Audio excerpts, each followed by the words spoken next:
Time check tayo mga tropa. 11:30 ng gabi.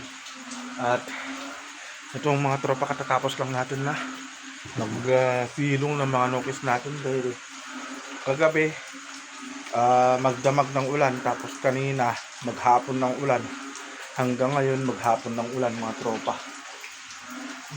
Naawa na ako sa mga nukis ko.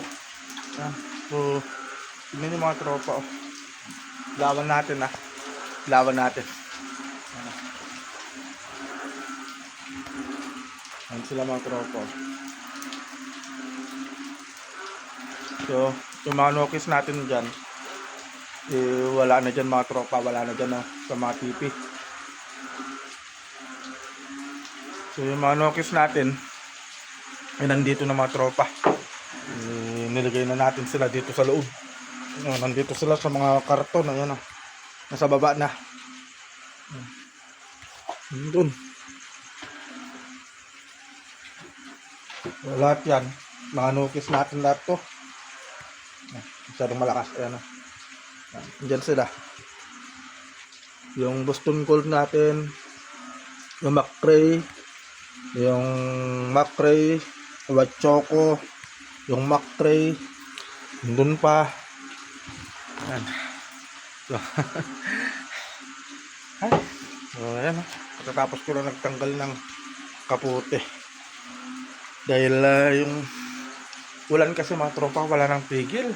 Sabi ko, baka mamaya yung mga nukis naman natin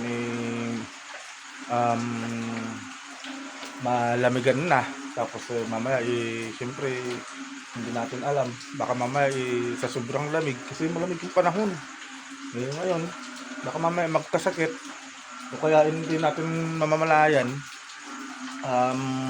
mababasa sila dyan, maapaw kasi yung tubig dyan. So kulang pa yung nilagay ko na hinukay kong irrigation ng tubig para umakos yung tubig. So sabi 11:30, so mag 11:40 na. Nag-aasikaso pa tayo ng mga nukis natin, pero kailangan kasi natin gawin ito mga tropa, dahil siyempre kung hindi naman natin gagawin yan, dyan naman masasayang yung mga pinaghirapan natin. So ganun talagang pagmamanok, kailangan natin na asikasuhin kahit na 10 oras na lang gabi. Naawa kasi talaga ako mga tropa, siyempre yung tagal kong inalagaan yung mayan, napamahal na sa akin tapos bababayaan ko lang dyan.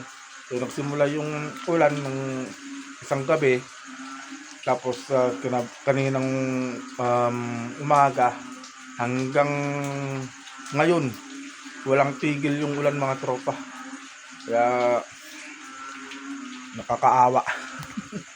So, hindi pa ako nakakatulog gawa nga nung yan nga, yung mga nukis natin, iniisip ko kasi pag talagang mahal mo yung ginagawa mo, talagang aasikasuhin mo talaga sila. So yun lang siguro yung vlog muna natin mga tropa, no? At pasensya na muna kayo kung hindi ako masyadong makapag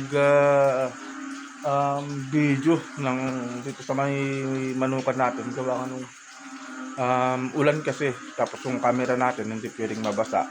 Tapos tawag dito, pag itong cellphone naman natin na itong ginagamit natin, pag ito nabasa din, wala na tayong gagamitin. Hindi na muna ako nagbablog sa labas. So dito na lang muna tayo. So sana maintindihan yung mga tropa at sa lahat pala ng nagpapa-shoutout. Siguro bukas may nilaan kaming iba-vlog namin, pero titignan muna namin kung malakas ba yung ulan o hindi. Pero pag mahina lang pwede, pero pag ganito kalakas, naririnig nyo naman siguro, pag ganyan kalakas mga tropa, hindi na muna talaga. So lahat ng mga nagpapa-shoutout, iniipon ko po lahat yan, kasi ganito kayong panahon. Pero pag natapos tong ulan o humina yung ulan, ayan, shoutout sa inyo lahat. Okay, so yun lang mga tropa yung vlog natin, at good night po sa inyo. Sana hindi po kayo at sana ingat po kayong lahat. Ayan, medyo antok na rin kasi ako. Ayan, so ingat po kayong lahat mga tropa. Ayan.